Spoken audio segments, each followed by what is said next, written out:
Welcome to Teddy Talks. I'm Landers. In this video, we are going to get introduced to projectile motion. What is projectile motion? Projectile motion, this is the motion of a body which, when given an initial velocity, this body moves under the influence of gravity. Such a body is said to be executing what we call projectile motion. Now let's first write the definition of projectile motion, which say that this is the motion executed by a body which, when given an initial velocity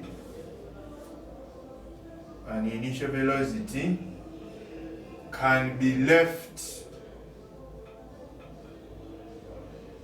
to move under the influence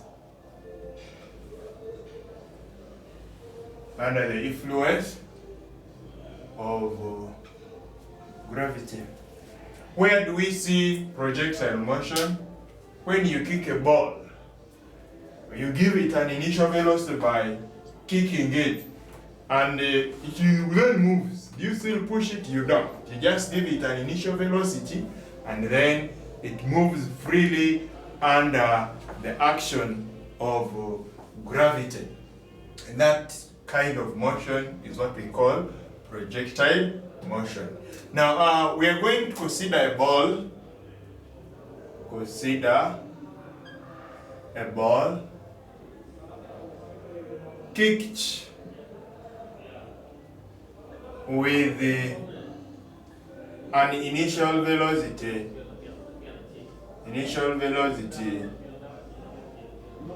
u meters per second at an angle theta to the horizontal.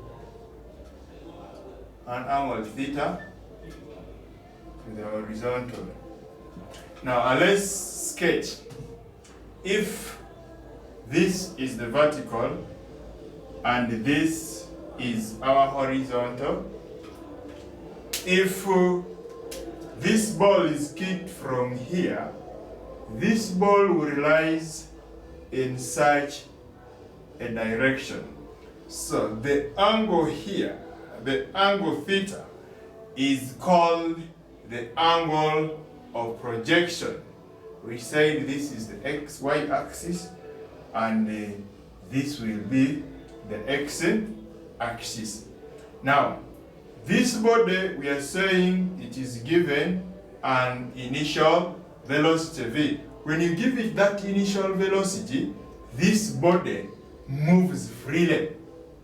Now, when this body is moving freely and is being projected at a certain angle, now its velocity at any point along this path has two components, and this will lead us into getting the components of velocity in the two directions. Now, we are saying this, the velocity of this body has two components. Now, let us look at resultant velocity. Look at the resultant velocity. Now, we are going to look at this body when it is at a given point, assuming this is the point, and our velocity has a horizontal component we shall call ux, and the vertical component we shall call uy. Now, you realize that if we should get our resultant velocity v is along there. Now, how do we get the component, or how do we get the velocity to the horizontal for a body that is projected at an angle? So let us look at the horizontal component of velocity. Horizontal component of velocity. Now, for us to be in position to get the horizontal component of this velocity of ours, we know that cos theta is adjacent. Now, our velocity here that we are using, let us use u, is adjacent over the hypotenuse, which is u. So, we said u is the component of velocity in the horizontal direction. So, this tells me that the horizontal component of velocity here is u cos theta. We can call this one equation 1. Now, also, if we look at the vertical component, how best can we get ui? We know that sine theta is equal to opposite, which is ui, over the hypotenuse, which is u.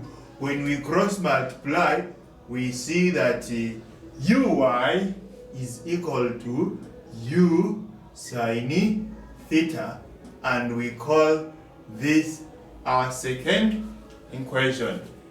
Now, what do we see here? We see that the horizontal component of velocity is given by this expression, and then the vertical component is also given by that expression.